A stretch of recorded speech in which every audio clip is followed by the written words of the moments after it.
And 3, 2, 1. What's up, George? What's going on in the House of Craze tonight? In the house craze tonight, we have Madeline Holly Rosing. Boston Metaphysical is the book, and we're going to be talking to her about it. We are also going to be talking about some of the things that we have going on for our Kickstarters. And we're going to be spinning wheels. So check that out in just a few minutes. Let's get it. Oh, it's been a minute.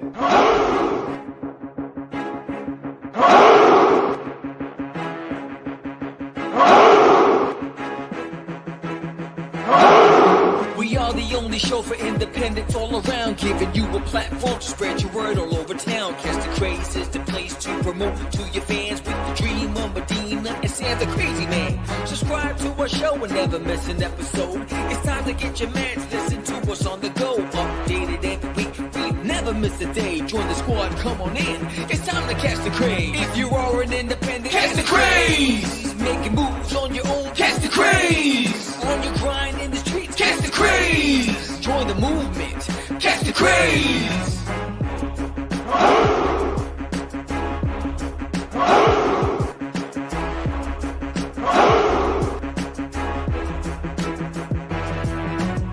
Yeah, George, we did it again. Come on now. You know you want to do it. Catch the Craze.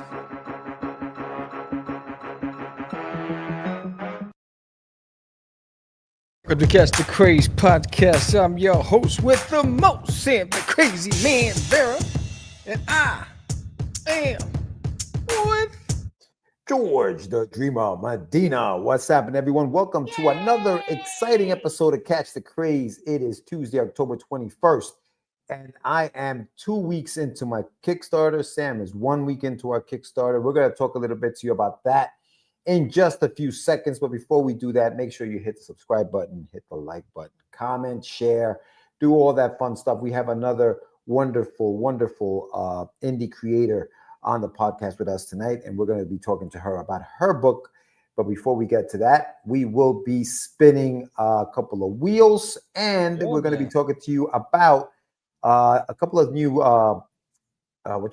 rewards tiers that we have added to each one of our campaigns. So the floor is yours, Sammy. What you got? What's going on? What's up, San Martino in the house? What's up, Casey? What's up, everybody? Who is in the house? Oh, I just got back from Big Texas Comic Con. Yeah, it wasn't a good show for me. It wasn't a good show where I was in the section I was. If you were on the billing, if you were a spotlighted creator, you did well. But in my section, there's about 20 or something of us, whatever. It wasn't. There were, I'd say 9 out of every 10 people did not have bags. So no one had anything in their hands, and so I gave the spiel that we're trying to figure out why. It's a big military state, and there was a lot of soldiers off duty that are not getting paid. And there was a lot of government officials that aren't getting paid. So people are just, it's $45 a pop to get in. And if you're coming with a family of 4 and you pay $25 for parking, and then you got to buy food, coffee was just $4 for coffee, which is crazy for a small cup of coffee. You say that, but I'm in New York. That I'm like 4, that's cheap. I'm like, that's nothing. But I guess out there that's New York. Yeah. November 5th. That's what's up. Okay, good stuff, man. Looking forward to it. So it was I don't like to close up, but every night I closed up an hour early, and I started packing an hour and a half before closing on Sunday. Marco's early today. It was, all right, Marco, what up, brother? I know, right? So man. So it wasn't a good show. I made back tolls, gas, and parking. But I took a loss on this one. But thank you to those people that did come over and want to get to know what I do and my product, and those who did pick up the books and all of my products. So I do appreciate all of you that did come over. But it wasn't. It is a second show in San Antonio for me. I did the big superhero Comic Con, and this one bad. I am staying away from San Antonio for Comic Cons going forward. It's just not. that's just two different events and same result in San Antonio. I had a, so hey, what's up? Lima in the house. What up, Ed? Yeah, man. So yeah, so that was that. And now no conventions for the rest of the year. Now I'm just focusing on Forbidden. We were funded on the 4th day. And we are in day 7. Today is day 7. So at 7:30 tonight ends day 7. It goes into day 8. So which is pretty cool. And so we're well on the way. And I got some special announcements to make in a little bit. But yeah, what's going on with you? You had a book signing, bro? I had one last week, last Wednesday, in Long Island, and yeah, it was phenomenal, man. It was really, really. It's funny because I was at the bookstore at the comic book shop the entire day, and it's interesting, man. People who buy comics, we are an interesting bunch. Interesting. you had from the guy who came in that you try to sell the comic book shop one Pokemon card, you know what I mean, to go get something to eat, to like the lawyer who walked in there and said, hey, can you send these to CGC? How much? I don't care how much it's going to cost me. Just send it. Let me know what it is. Like, it was crazy to see that, dude.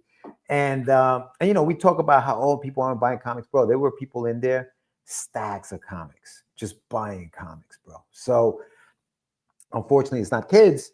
It's a lot of grown-ups that are doing this because they have, the disposable income. But it was cool to see it, man. It was cool to kind of spend a day inside that comic book shop. And big shout out to LI Comic Shop. Big shout out to Taz and Jim out there. You guys were amazing hosts. Thank you very much for doing that. And the book sold out, man. We sold out of all the copies that they had for the shop. That's awesome. Good thing I had a couple with me, so I was able to push those. But yeah, it was a great experience, dog. It was a really, really nice experience. Looking forward to doing it again. So that was Wednesday, and I was just trying to get back into the swing of things. I mean, the Kickstarters, they're going, they're live. 30 days of this, it's hustle every day. So yeah, but Kickstarter becomes an obsession, bro. It's like you dream about it, you live with it for those good days. You get the Kickstarter sweats. I'm like, it's one of those things that it consumes your every thought. And I'm like, yo, get out of my real estate. I need to free up some brain waves for some other creative stuff. But this is what it is. It's this. Yeah, it takes a lot of my time. It's this, man. And so for those watching, you already know, Sam and I, we have Kickstarters running right now. Mine is the shameless plug. His is Forbidden. If you pledge to both campaigns, you will get a couple of prints from each one of us. So make sure you check out the campaigns. The links are in the chat. A lot of you have already done it. Thank you very much to everybody who's watching, who've already pledged. I have a couple of things going on. Sam's got a couple of things going on. I'll tell you mine real quick, and then Sam, we can jump into yours, and then we can do a spin and bring Madeline in. But, so as you guys know, when I first launched the campaign, I did 3 years ago, launched a campaign. I had a golden ticket. Golden ticket got you a free comic. So if I spun the wheel and landed on your name and you got a golden ticket, you were getting a free comic from me, a free graphic novel. Last year at Texoma, I ran into Arelis, who had one of the golden tickets, and she took home a graphic novel, The Adventures of Wonder Dog, Part 2. So this year, what I'm doing for this campaign is I'm doing this little thing here. It's called the Golden Cap Bottle. If snaps. you win, we spin the wheel and it lands on your backer number, you're going to get one of these inserted into your shipping package. That means that whenever you see me at any convention next year in the spring, come up to me and say, George, I have one of these, and I will give you the graphic novel for the shameless plug, the full 140-page graphic novel, free of charge, no questions asked. It's yours. So make sure you are pledging, because every 10 pledges, we are spinning the wheel. Every 10 pledges, we spin the wheel. Today, we are doing 2 spins, because from the last time that we were on the show, we got another 20 backers. So here we are. We are going to be spinning the wheel twice tonight. The other thing I wanted to let you guys know is I'm doing something this week, which is a tier that I'm adding to the campaign just for the week. So from today, it already started. It's going on right now. From today until next Tuesday, the 28th, if you pledge to the Pay It Forward tier, which is You guys pledge to that. 5 books go to the library.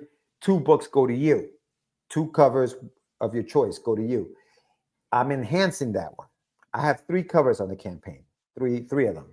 If you guys pledge to the to that tier, hold on. I'm all up in your grill. But let me show you what I mean. So these are the 3 covers. So I have this one. Ooh, that one. I have that one, obviously. This one, the main, and then I also have the Virgin. So if you guys pledge to that tier for the next week, you guys will get all 3 of them. All 3 of them. I'm giving you all 3 books. All 3. So you don't have to choose. You get all 3. The other thing is, if you guys already pledged to that tier, I'm adding the books in there for you too. So don't think that you're getting left out. If you guys already pledged to the pay it forward tier, then I'm adding all 3 books in there for you. So that's going to be for the full week, for this week. If you guys decide to go for that pledge or go for that tier, then that's what you're getting. So that's going to be for this week. Plus we have the spinning. So those are the 2 things that I'm doing for the campaign right now. Week number 3. I guess this is the 3rd week. Jeez, flying, dog. Flying quick. But yeah, I know you have an announcement as well, Sammy. So do you want to spin the wheel, or do you want to go through your announcement? Let's spin your wheel, bro. All right, let's do one spin real quick. See who wins. Where am I at? Hold on. Share screen. Wheel. Share. It's there. Do you see it? There it is. All right. And in 3, 2, 1. You spin me round and round. All right, number 32, right? Number 34. Oh, wow, that was close. Have my breath, holding my breath. 34. Let's remove that from the wheel. Backer number 34. You get one of these inside of your shipping. So make sure you find me when you get it. All right, that's my spin. Do you have one? I have a spin, but I have announcements first. Hold on. Let's do it, baby. Oh, 11. Hold on. I just realized I'm doing something. 12. Oh, you were adding the numbers now. No, I had the first 10, and I was gonna do the other ones. Was it 15, 16? Don't screw me up, bro. I'm not good with math. 17, 18, 19, My bad. 20. All right. So we are 1 backer away from doing 3 spins tonight. So if you're out there and you haven't backed, give it a shot. Back the campaign right now, and you'll be entered into the spin. And but before I even talk about the spin, I have a new tier that's going up after the show tonight. So I have a new opportunity for everybody. So this is an opportunity there's 2 opportunities. One, if we get to 100 backers, 1 backer will be selected. We'll do a spin, whether you're digital or physical. Okay. 1 backer will be, you'll win the opportunity to be immortalized as a trading card, as a character in the Forbidden Universe. Now, you get to be either one of the following: a mage, a mystic, a ranger, a creeper keeper, or an assassin. So we get to 100 backers. One of you will be a lucky character on the card with a backstory and a bio page in the omnibus. Now, 5 super backers have an opportunity to just buy their way in and become immortalized as one of the characters. Those tiers are going up tonight. Super backer tier will be going up tonight after this show's over. So 5 people can buy their way in and secure their spot in the history books in the Forbidden Realm and become a character forever. I will draw your character on the trading card, and I will create the backstory, and you would be featured and as one of the characters in the story. So that's going up tonight. So it's 2 opportunities for everybody to be featured in the series. Now, we got 2 spins. And so whoever wins, if you're a physical backer, you're going to win the first round. You disappeared. You're gone now. So the first one that's up is the Psycho Sal cover. All right. that I did, Yes, the Duty as Cycle Sound mashup that I did for William Russell Cycle Sound. This is issue number 8. So one lucky person tonight is going to win this if you're a physical backer. If you're a digital backer, you will get a mystery forbidden puzzle digital download. So everyone wins something. So physical backers, one of you are going to reach this. So we're going to spin the wheel. Let me add it to the stage. Let me share my screen. Share my screen. Do you know what I mean? There it is. Boom. Share. All right. There it is. So we have the first 20 backers in there. Again, we're one backer away from doing the third spin. So if we get a backer tonight, we will spin again. So let's spin. Round and round we go. Where we stop, nobody knows. Spin. All right. All right. No whammies, no whammies, no whammies, no whammies. Looks like 12. 12. It is 12. Lucky number 12. Stay. Yes. Lucky number 12. All right. So let me remove that from the stage. Get out of here. Yeah, get it out of here. Get it out of here. So lucky number 12. If you know who you are. Oh, it's a Mariano Rivera. Okay. Lucky number 12. All right. You won the Cycle Sound. So this is coming in the mail with your reward. So now I got to remove number 12 and spin it again. Sorry. Oh, you're going to do it now. Okay. All right. Yeah, I'll spin it again. Hold on. All right, cool. Done. And let me remove 12. Where is it? Delete. Okay, 12 is gone. The next raffle. This disappears. It's for the anthology. The anthology where Herman's story. Unless you were in Texas on Free Comic Book Day and some of the comic shops, you didn't get this. So this is Herman's backstory, and one lucky person is going to win this. So we're going to add it back to the stage. Okay. Add to the stage. If you're a physical backer, if you're digital, you're getting a mystery puzzle. So let's spin again. Round and round we go. Where we stop, nobody knows. Looks like 9. Backer number 9. Look at that. All right. Number 9. Oh, what did I say? Number 9. So, all right, cool. So, backer number 9. Let's see who that is. Backer number 9. Oh, it's a digital. So you get a digital. So, all right. So this is gonna go up on the next raffle. So digital, you get the digital puzzle. The next raffle, when we get to that one more backer, we'll put it up for grabs again. All right. Okay. So it's still up there. It's still there. It's still up there. Still a chance to win it. So KJ Murphy, you got a mystery puzzle. Sweet. Cool. So yes, so that's what's going on. An opportunity to get drawn by me on a trading card in the pack. It'll be gold foil packaged with the rest of the cards, and you'll be opportunity to be part of the Forbidden Legacy. So awesome, look out for that. Awesome. It's coming up. It'll be uploaded tonight. I will send an update tonight with all the winners of tonight's raffle. So you know who you is. Word up. All right. Well, listen, let's go to the guest, and then we'll do the last spin at the end of the show. So stay tuned for the last spin at the end of the show. And who knows? Maybe we'll get one more backer for the second spin on your wheel. But why don't we bring Madeline and talk to her for a little bit, and then we'll do a spin after the interview and go from there. Absolutely. Let's do it. Welcome to the stage. Hello there. Hi. Hey, Madeline, how you doing?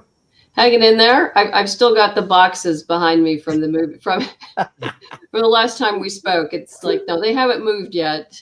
I was gonna say, long time no see. You know what? Though? It's 5 o'clock where you are, right? Yes. By the time we're done, it'll be dark. We won't even see the boxes anymore. That's right. It'll all like disappear. And be hidden. And yeah, that's what happens when you move and launch a Kickstarter at the same time. It's just chaos and anarchy.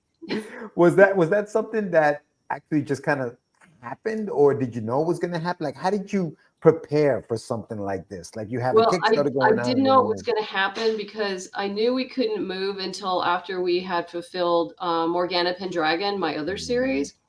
And the problem that happened there is customs had it for like over a month. Oh wow. at the Long Beach. I think it was in Long Beach at the port. Right. Because I mean, everything was delayed. The books were actually printed on July 4th. Normally they hits the seas the week after. Takes about a month to get here, week and a half to go through customs. So should have been here mid-August, the latest. Right. It didn't show up till the end of September. Wow. Holy so God. yeah, we and we really couldn't do that because everything was going to the old house. All of the shipping, material was there. Oof. And so that was that. But I knew I wanted to launch Mystery at Pikes Peak this fall because people have been waiting for this for like 2 years. As people may or may not know, and unfortunately I had to let the previous artist go. And I waited too long to do that. And then I got Danny on board and she did a fabulous job. But, as you know, this all takes time. And I wanted to make sure before I launched that everything was in the can. Yeah. There's no other delays other than the printing. And I wanted to end the Kickstarter before Thanksgiving. So here we are. Well, it looks like it's working out. It'll work itself out, it looks like. But yeah, no, you're definitely right. Before we moved, I had about 90% of the Kickstarter page done. It was already approved. And, I've done this 14, 15 times. I kind of lose count. So I know it needs to be done. So things were lined up and ready to go. So when I hit launch, we were good. Yeah. So for those who don't know, Madeline, tell us a little bit about not just yourself, but also tell us a little bit about the Boston Metaphysical Society. Because I know you've been doing this. I mean, you obviously have done a few campaigns, but for those who maybe don't know who Madeline is, tell us a little bit about yourself.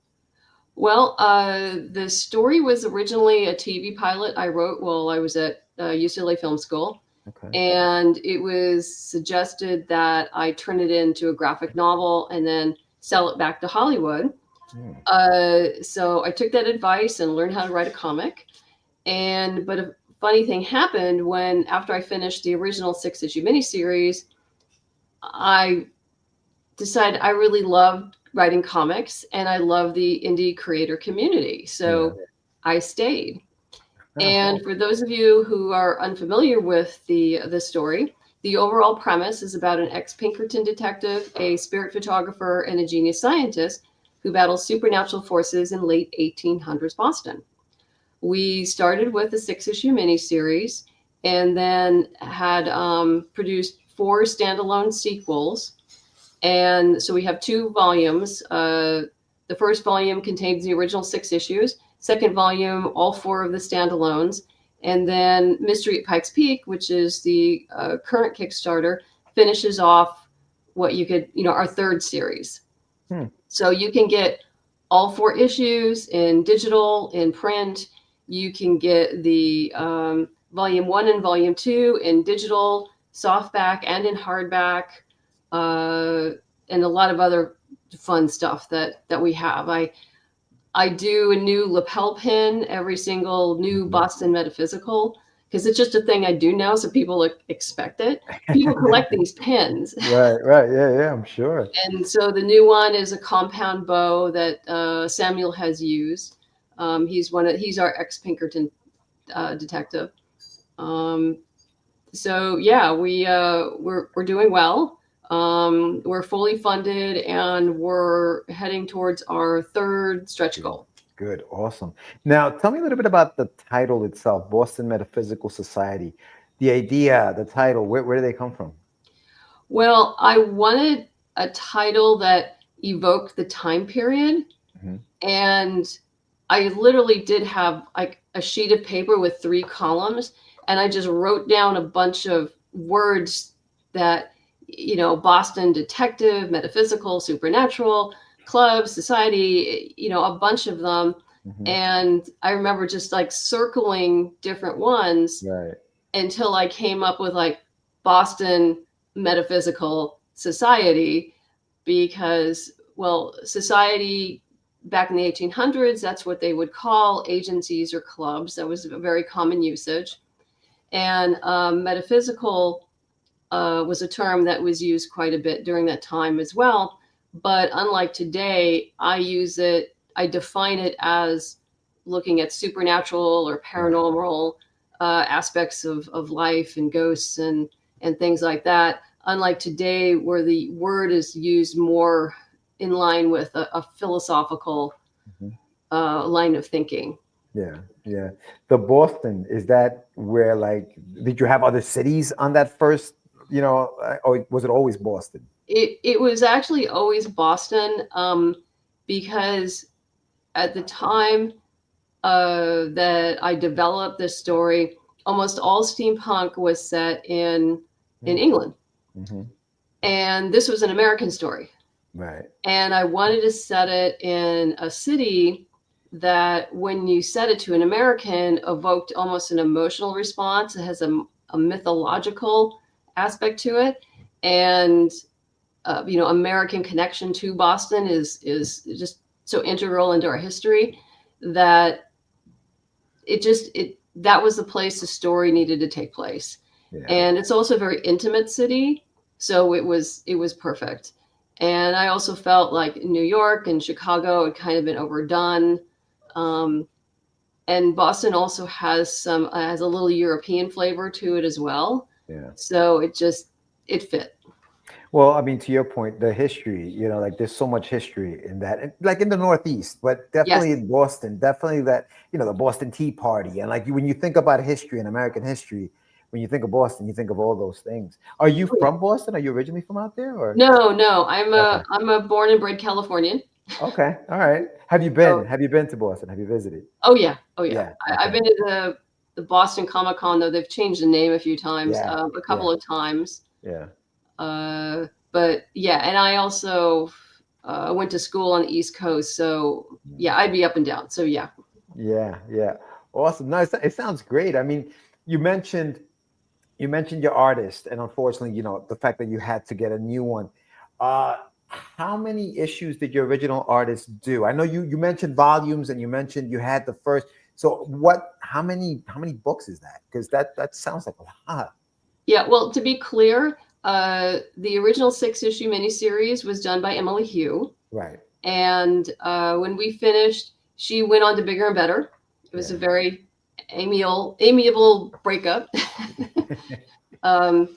And then Gwen Tavares picked up the reins for the 4 standalone sequels. Wow. And when we finished the last one, she had just had her second child. And so she had 2 kids under the age of 3. Oof. She was done for a while. She didn't have time.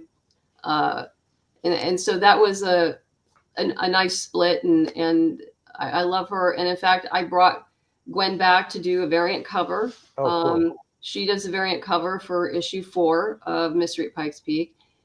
And so yeah, she was able to come on board for that. And then Elizabeth McKenza did the first 2 issues of Mystery at Pikes Peak, and Daniela Rivera did issues 3 and 4. Wow, awesome! That sounds incredible. So now, do you write the story in arcs, in issues like 1 through 6, and is that how you write the story? Is that how you tell the story of Boston Metaphysical Society?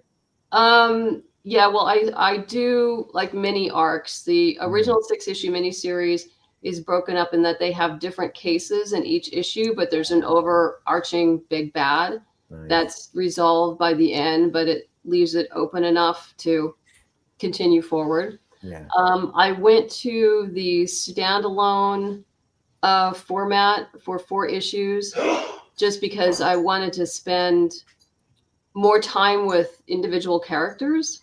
Okay. And so, yeah, I did that for 4. And then I decided I wanted to really expand a story. And so I went back to the 4-issue miniseries format again for Mystery at Pikes Peak, because it was just a bigger story and I needed more room to tell it. Oh, I see. Okay. No, it sounds interesting. Now, let me ask you this. I know you said you started that. People had said, "Hey, make it into a, a graphic novel, and then maybe sell it back to Hollywood." Has there been any interest, or have you, or from either party, you or Hollywood, for this book? Because you've done amazing. I mean, it's everywhere. I hear about it. You know what I mean? So there is, there's a buzz. Have you had any considerations? Maybe. Yes. Yeah. Yeah. Good Yeah. for you. Yeah. No, there has been. Unfortunately, I haven't quite found the right partner yet. Yeah.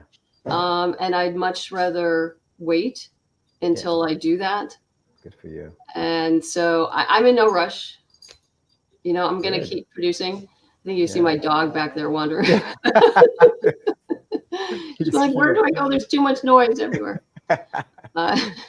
No, but that's wonderful. That's wonderful, because that's what, I mean, I'm going to say, for me, that'd be the dream. Like, for me to be able to say, okay, let me put this, whether it's television, Netflix, Hulu, whatever, you know what I mean, and be able to continue to tell your story that way. That would be insane. Do you have, obviously, and this is probably going to be an obvious question, you have more stories to tell, but is there an ending to your stories? Is there like a finality to it? Like, you say, okay, this is going to be it. This is where it's going, and that's where it ends. I do sort of kind of, have an idea, but it is such a big world. It's a very rich world that I know I could do spin-offs. And in fact, I have in prose format. I had started, actually, I've already outlined, I've written the first novel in what I would call the trilogy, the House Wars trilogy. The novel was done, and then the first one was done. Then life intervened. And then I finally got into starting writing the second novel in the series. And then once again, I got about 20,000 words in, and unfortunately my father passed away. Oh, I'm sorry. So that was gone. Yeah. And unfortunately I haven't gotten back to that, because I've been doing this. I've been doing Morgana Pendragon, which will be back on Kickstarter in February. We actually already have, the art is done for issue 2. I have to write issue 3 and 4 and get Alden on it and decide what exactly is going to happen in the next series for Boston Metaphysical. I've also been writing a story for Lady Mechanica. The first 2 issues were out on Kickstarter earlier this year. And then I know we have to do a polish for issues 3 and 4 before they launch that Kickstarter, which I haven't talked to Marcia about that, but I'm guessing probably early next year they'll launch that. You're busy. I love it. So yeah, and moving. And moving. Holy cow. So talk to me about your writing process, right? Like, I know you obviously you wrote it as a screenplay. Tell me about the differences that you found between the two, and do you like one over the other? Now, I know you mentioned you like comics, but do you prefer it more so than screenplays, to the point where you won't write another screenplay because you just like writing comics? Like, talk to me about that. I prefer writing comics to screenplays. You have more control in the comic. And there's a real difference in that in the screenplay, it's basically a skeleton for the director, the actor. My dog's whining. Ripley, what you doing, sweetie? Ripley wants out.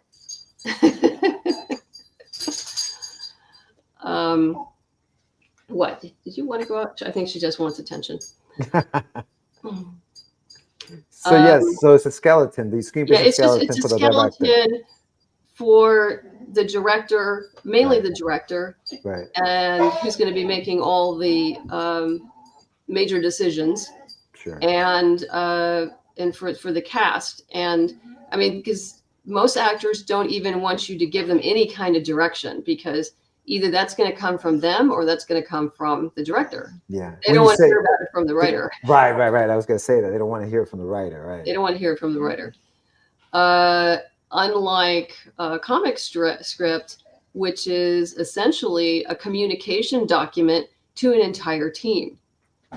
If you're not the artist yourself, you have to be able to communicate to your artist, to your colorist, to your letterer, your pre-press person, so they understand what your vision is. Right.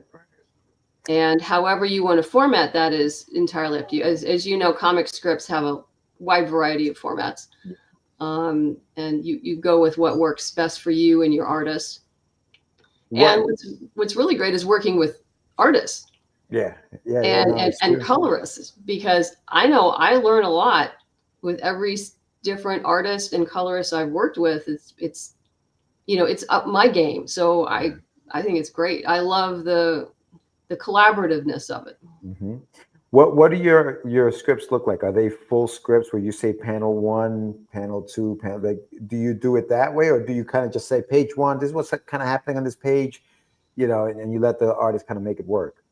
No, I'm a little more structured than that. Yeah, I definitely have panel 1 and the size of the panel, and try to be as clear as possible so my artist understands what's going on.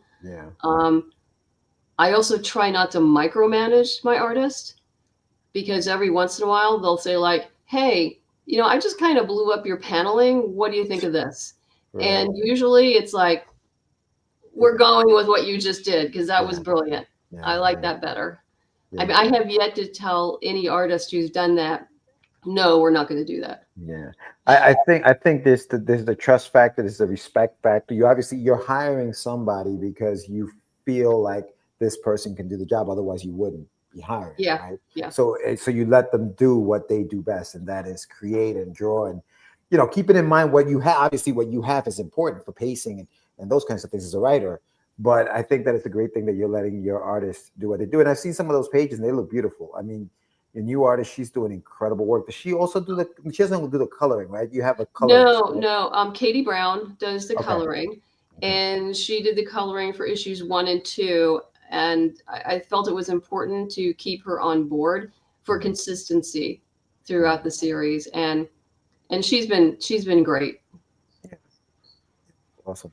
How many pages are the issues? Like each issue is how many pages? Do they vary, or do you have like it does vary. They go anywhere from 27 to 30 pages per issue. Oh, nice. So it's nice. And each floppy, and I use that term loosely because I actually use trade grade paper for covers and interiors. Oh, so really? Even though they're saddle stitched, they have weight to them. And because I just like that, because I want my backers to have something substantial. I want it to be beautiful for them, and like I said, feel like they're getting something special. Yeah. Do you like with the weight of the paper? Does it get like, obviously the shipping, is that an issue with the weight of the paper? Do you find that or no? No, not really. I mean, I bake that into the budget. Everything goes out in Gemini mailers, bag boarded with bubble wrap. Geminis are, as you know, are great for shipping. I mean, you really have to be intentional to bend one of those suckers. Yeah. Oh yeah, I remember. You probably know Charlie Stickney from White Ash. He showed a picture of literally a Gemini bent in half. Damn. And it's like, okay, someone had to work really hard to do that. Yeah, absolutely. Clearly intentional on their part. Yeah, with all the tape and the stuff inside, like you can't. I mean, it's insane. I mean, you have to like put your foot on it. Right. You gotta really. Yeah, no, absolutely. Holy cow. So the campaign is going for another, 22 days? 22 days, yeah. So it ends November 13th at 1:58 p.m. When do you think you'd be shipping these out to the to the people? After January 16th. Okay. All right. Cool. And there's a reason for that. Yeah. If you don't know it, and everyone who's mailing and shipping stuff over the next 2.5 months, that's when USPS holiday rate ends. Makes sense. Because they put the surcharge on everything starting last week. Yes, you're right. You're right. For the holidays, obviously. Yes, it's tough to ship that stuff.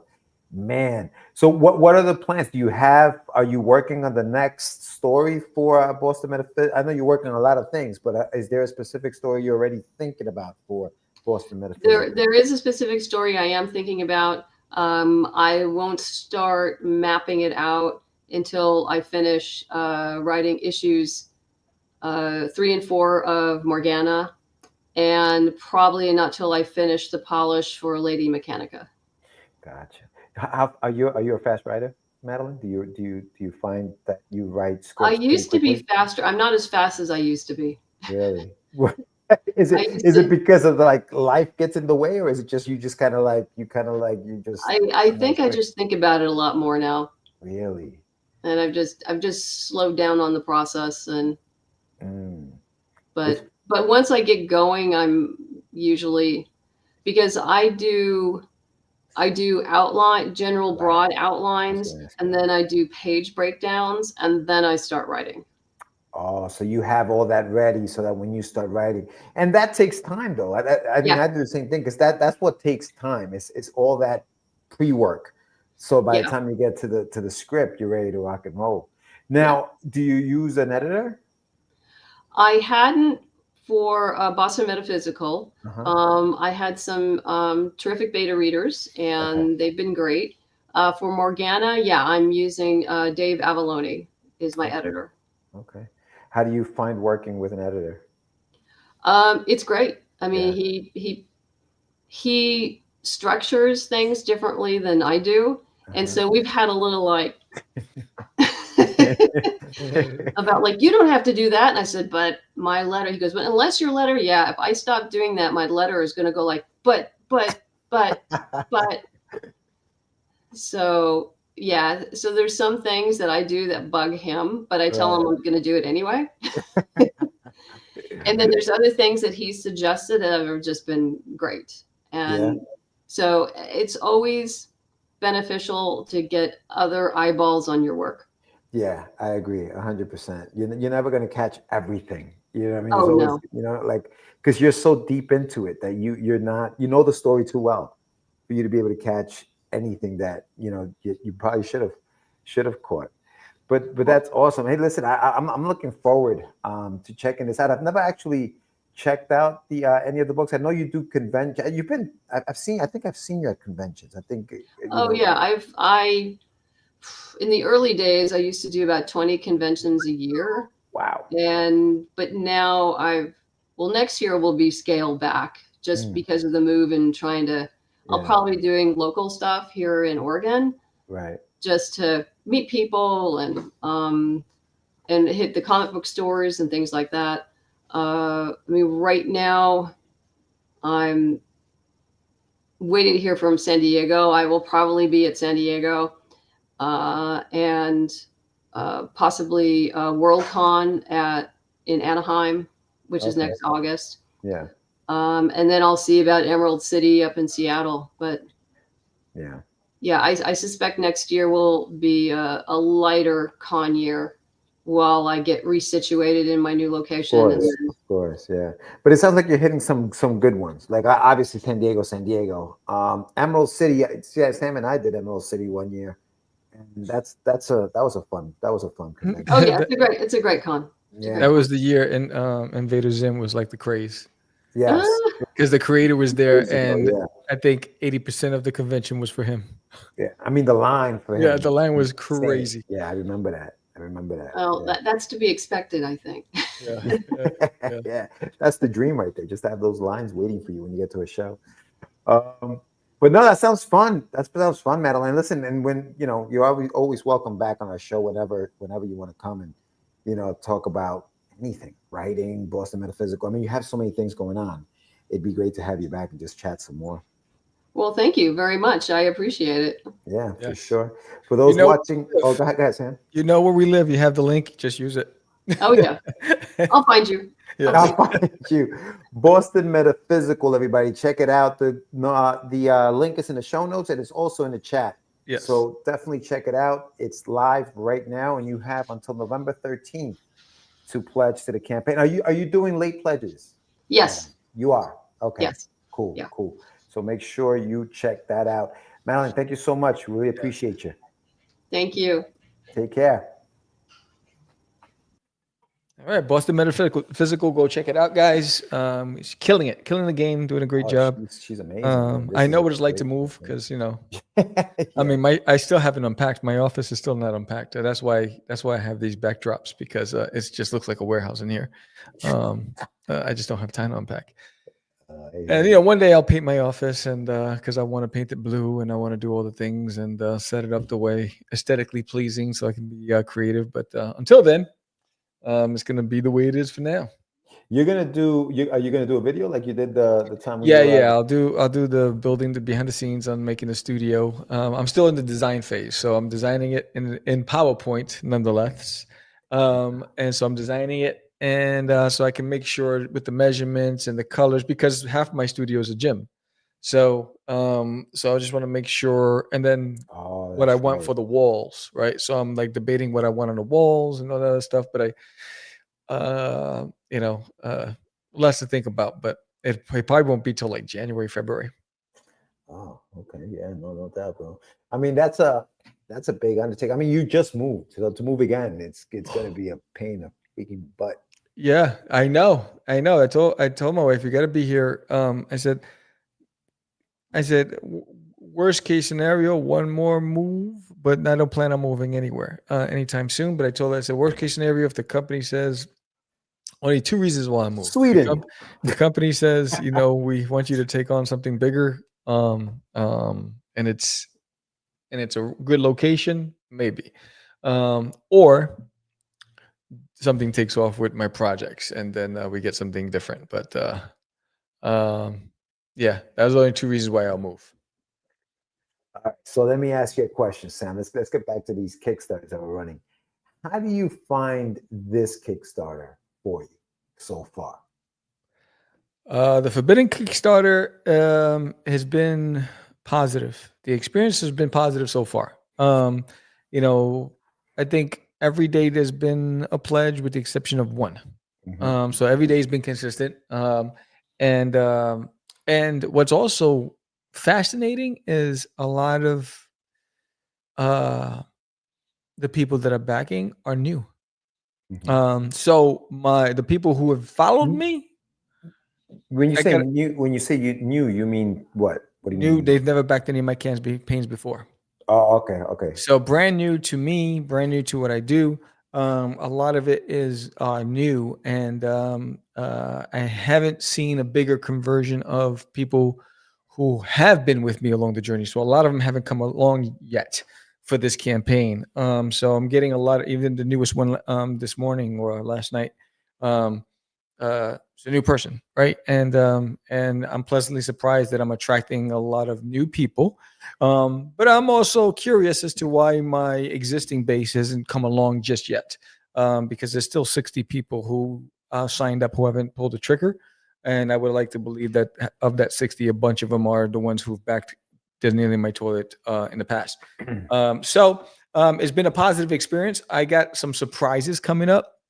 So in the vein of the Crazy Man, I got some little video promos that are going to be coming out with a cloaked figure, telling stories from Forbidden.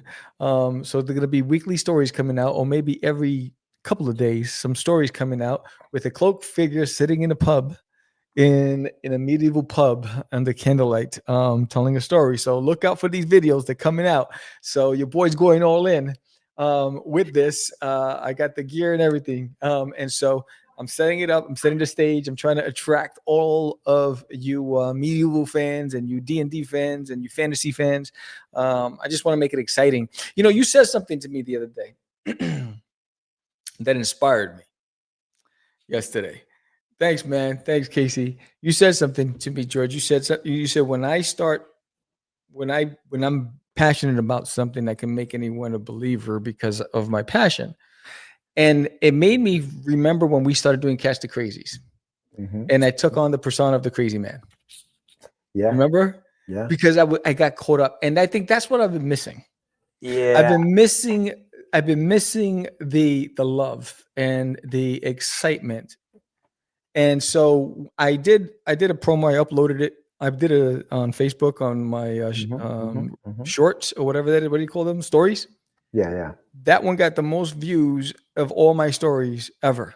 You know what it is, man? I think when you do something for a long time and the results aren't what you want them to be, you get down. It's natural, not you. I'm just saying in general. I think we get down on ourselves. We start doubting, why are we doing this? And it doesn't become fun anymore. And you stop having fun doing it.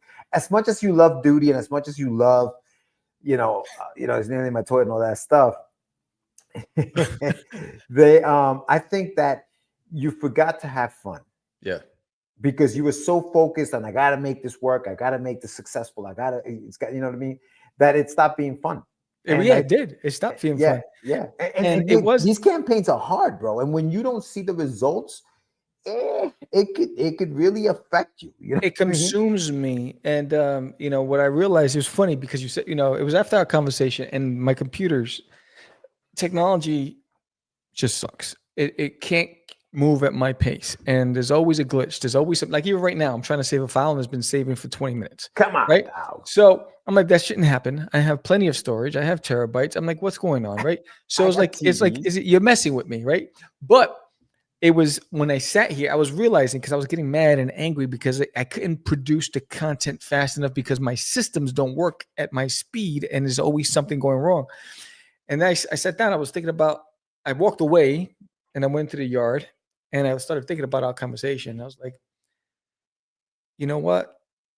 The magic, I need to be inspired. And then I was like, so then I started looking at the map. And I was looking at the map. I was like, you know what? Maybe let me start talking about sections of the map. And then I looked at the islands. Just for people who are the map, you're talking about the map. The world map. Forbidden. The world map for Forbidden. Yeah. Yes. So I started looking at the Broxton Islands. And I said, okay, so let me tell that story, about the Broxton Islands. Because you're not going to find out about it in the book. You're going to find out about it So one of the things, another announcement I'm making today for all the backers, every backer that backs this campaign are guaranteed to get 2 short story pros from me next year in email, download PDF that adds to the Forbidden mythos. And it'll be telling backstories of a specific character and a section in the world, the world of the Forbidden. So it'll be a location plus the backstory of a character. Thanks, Ralph. And so that was the other thing. I was thinking about how can I continue to inspire people to come along for this journey, knowing that they're going to have a guaranteed free stories next year, an opportunity to be characters in the series, right? But then I was like, all right. So when I saw the video, what's up, Anibal? So when I saw the video that I produced yesterday, I put it up as a short. I put it on TikTok. I put it on, and it was like the views just on my Facebook stories was crazy. I got a thing from Facebook saying record numbers, blah, blah. I was like, wow. And so I was like, but it's not the quality I wanted. So when I uploaded, I was like, you know what? No, I got to get into character. I got to become the cloaked figure. I got to become the ranger.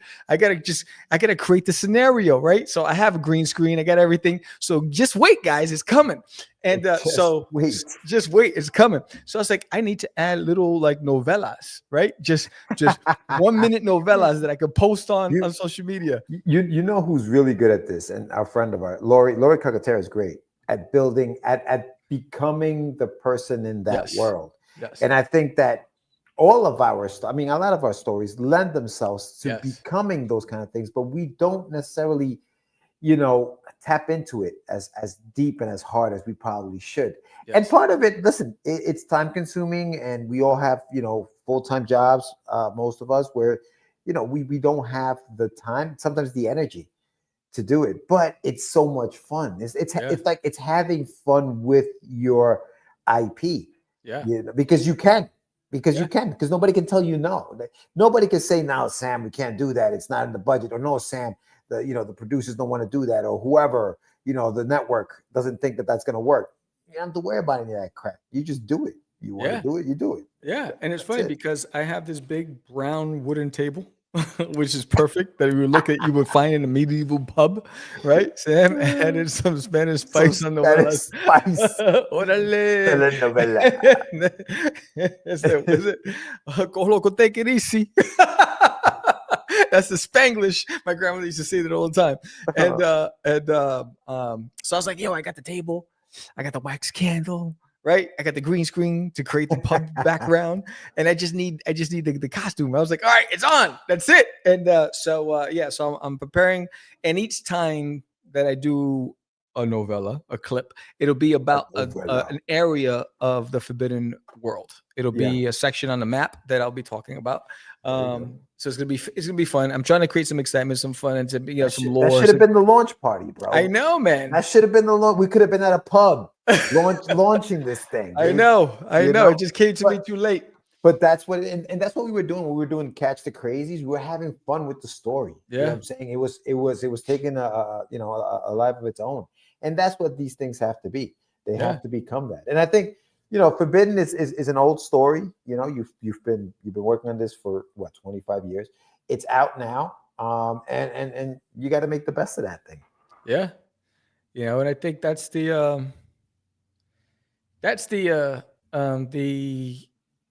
was the epiphany that I had. Yeah. Thanks, Anibal. That was the epiphany. I was like, you know what? I need to have fun. I've been getting some really positive responses from the gamer community, and some positive responses from all the promotions that I've been putting out. So I'm very pleased, and I'm excited about this. And tonight, once my computer stops freezing, they do have medieval pubs in real life. You can go there, promote it. I have to go to Austria or Now you know what it is. Where you are, it's tough because where we are here in the East Coast, like in the Northeast, you can find some old school stuff because these are the original 13 colonies or whatever. So you can find out there where you are, you're gonna find like bars, like straight up, something out of like. But your story kind of lends itself to that too. No, but your story kind of lends itself to that too, because remember, I mean, not that you're in Arizona, but some of the backgrounds are desert, like, you know what I'm saying? So you can actually kind of do that. You know what I mean? So is it? What's up, RLS? Long time no here. So you can have it in the medieval pub. Oh wait, visit. You should do it in a schoolyard setting. You get a chain fence looking like wow. Yo, he's got jokes. He's got jokes. So you like that, Lou? You like that? Yeah. That's for Lou. That was for Lou. He said, "Nah, in America." No, I'm telling you, man. Like, there's a scene in the book. I'm trying to promote your book, bro. You're over here distracted. You're like a cat. You're like a cat when you see a light on the wall. Like you just get distracted. Mouse. No, what I'm telling you is there's a page in your book, the one that I liked that Anibal did, where he comes out of the ground, being up the underground, and he's like in this desert. That's a setting that definitely lends itself to where you are right now. Yeah. You know what I'm saying? So you could go out in the desert, bro. Go in the desert by yourself. Go get attacked by coyotes. Vultures, rattlesnakes. Yo, it's for the book, bro. It's for the book. It's for the book. It's for the book. Oh snap. Man. Nah, man. Nah. But good stuff. Listen, let's do another spin. On the shameless plug here. Let's do another spin real quick. Let me share my screen. This is the second spin, everybody. So let's see who wins this one. We got a few winners already. I'll send an update tonight as well. Oh, and then I forgot to mention we're one back away from another spin. Yeah. So for unlock this bad boy right here. The trading card, it's unlocked, 2,000, unlocked it. Thank you very much, everybody, for unlocking this bad boy right here. So 3,000, I have a mystery, or not a mystery, a secret page for the book that will be released if we get to 3,000. So let's do it. All right, let me spin this bad boy. Here we go. Here we go. Here we go. 25. Number 25. Look at that. This thing always tries to creep up. Yeah, man. 25. So backer number 25, you are getting a card sent out to you. One of these little cards here. Let me put this away. So go ahead, Sam. Yeah, so just to remind everybody again, tonight after this show, I will be uploading a super backer tier. This has everything. This super backer tier has everything plus one more thing. An opportunity you will become, I will draw you, and you'll have your own trading card. You become either a mage, a mystic, a ranger, a creeper keeper, or an assassin in the Forbidden Realm. That means you will come in the pack with the other trading cards in the gold foil package with your reward and with a bio, a backstory, which will be featured in the omnibus as well. So there's only going to be 5. So it's going to be available for 5 people because I can't be joining 100 people. So for 5 people, it's going to be a dope card with a dope backstory, and you get to pick which one of these characters you want to become, and that'll be a super backer. And the other thing is, if we get to 100 backers, one lucky winner will become immortalized in a trading card in the Forbidden Universe. So I will be uploading the new tier tonight after this show. I will be announcing it on the Kickstarter. I'll send an update tonight on who won the 2 winners from the raffle. Plus, this new super backer tier comes with everything. Plus, you become a character in a deck of trading cards that the world will know, and you'll be infamous. There it is. There it is. So yeah, make sure you check us out. If you haven't done so yet, subscribe to the channel, guys, but also pledge to these campaigns we have going on right now. Yeah, man. Thanks to everybody who's already done so, man. You guys have been so freaking supportive. Yeah, man. I mean, thank you so much. I mean, I was surprised that on the 4th day that we were funded. You know, I want to say thank you to all the backers because I was having a bad experience at this con. I was losing money left and right at this con, right? I remember pulling up and they said, you got to pay $25 a day for parking. And I was like, what? And that wasn't even part of the plan. So I remember waking up every morning and seeing the campaign grow. And so I just want to say thank you for everybody, because that was my shining star during that weekend. And thank you to Lou and Michael Sammartino, who joined my live stream on Friday. Saturday, I couldn't do it because I was so stressed from Saturday's event at the con. I had such a migraine. I went to bed by 7:30, so I didn't go live. But thank you for joining me on Friday night. It was really cool talking to you guys and having that moral support for your boy. But I'm excited. I'm invigorated. I'm inspired. I'm back in the game, and I got some novellas, some clips, some little short stories coming to you guys in a couple of days. Start looking for it. It'll be like 2 a week throughout the campaign. So it's going to be dope. Nice. Yes. Don't forget one last announcement for me. Don't forget that I have a new tier that's going to be up from now until next week, October 28th. The tier is basically the pay it forward tier enhanced. It's basically, instead of just the 2 books that you normally would get for pledging to that campaign and sending 5 to the library, you're getting all 3 covers. So I'm giving you all 3 covers plus the 5 books that are going to the library. So that's happening from now until next Tuesday. That's when it'll end. So if you guys want to take advantage of that, go for it. Go for that tier. And if you've already pledged to the pay it forward tier, which means you've already pledged to get the 2 books, you're getting a 3rd book. So I'm not leaving you guys out. This is for everybody who pledges to that 1 tier to get more books out to the library. So make sure you check it out. That's going to be happening for the next week. We're not back next week, right, Sam?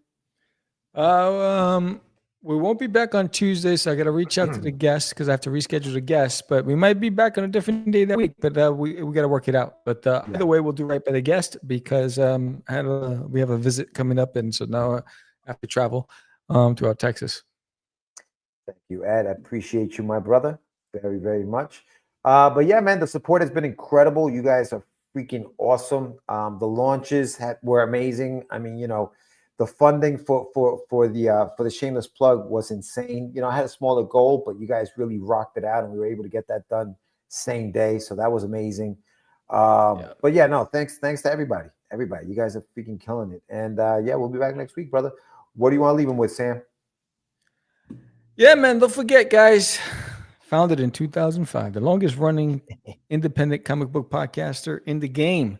We do it because we love the game, and it's for indies by indies. And when we grow, the independent community grows. So please like, share, thanks, subscribe, let everybody know where you found us. And thank you all for supporting us throughout the years and supporting these campaigns. And remember, this is the only campaign when you can get the original creators of Crazy Comics and Catch the Craze. So you got Vanibal the Royals, you got George the Dreamer Medina, and Sam the Crazy Man Vera. So it's only one place where you can get the three amigos in one book. So get your copy of Forbidden today. With that said, thank you everybody for coming out tonight. I'm Sam the Crazy Man Vera. George the Dreamer Medina. Peace. And we are. It's just easy. It's not. Crazy. Acquiesce. No, it's talking about my friend Acquiesce. Say my name, right? This is what you were thinking? Oh, He described me. He said, I'm the What? Catch the Craze. You're listening to Catch the Craze. You're listening to Catch the Craze. To Catch the Craze. You are listening to Catch the Craze. Catch the Craze. You're listening to Catch the Craze.